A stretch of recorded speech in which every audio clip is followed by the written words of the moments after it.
जय जय श्री सीताराम। प्रिय दर्शकों, आज मैं आपको ऐसे 5 दोष बताऊंगा जिसके कारण संतान की प्राप्ति नहीं होती। पहला है अपुष्पा। अपुष्पा ऐसी स्त्रियों को कहा जाता है जिनका ऋतुकाल यानी मासिक धर्म बंद हो गया हो। ऐसी स्त्रियों को अपुष्पा कहा जाता है। दूसरा दोष मृतवशा। ऐसी स्त्रियों जिनके घर बच्चों का जन्म होने के पश्चात बच्चे मृत्यु को प्राप्त हो जाते हैं, ऐसी स्त्रियों को मृतवशा कहा जाता है। तीसरा दोष है काकवंध्या। ऐसी स्त्रियां जिनके यहाँ मात्र एक बच्चे का जन्म होने के बाद फिर बच्चों का जन्म नहीं होता, ऐसी स्त्रियों को काकवंध्या कहा जाता है। चौथा दोष है कन्या प्रजा।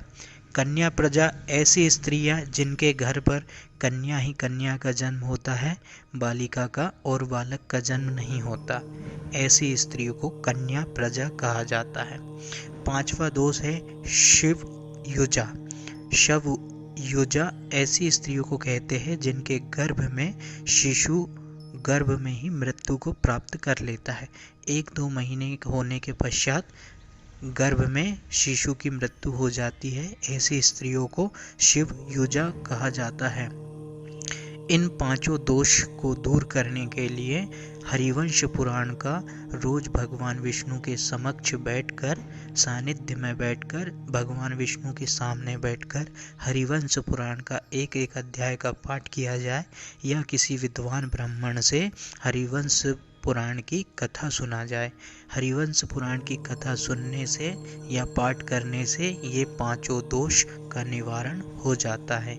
यदि आप किसी को इन 5 दोष में से कोई दोष है तो इसके निवारण के लिए आप भगवान विष्णु का शंख में दूध भरकर अभिषेक कीजिए और हरिवंश पुराण का रोज एक एक अध्याय का पाठ कीजिए या किसी विद्वान ब्राह्मण को बुलाकर आप इसकी कथा कराएं, हरिवंश पुराण की कथा कराएं।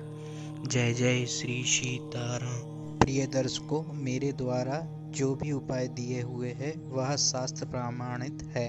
आप चाहे तो यह उपाय हरिवंश पुराण में विस्तार से देख सकते हैं। यह उपाय मैंने हरिवंश पुराण से लिया हुआ हूँ आप लोगों के लिए। आप विस्तार से देखने के लिए हरिवंश पुराण पढ़े, उसमें यह उपाय दिया हुआ है।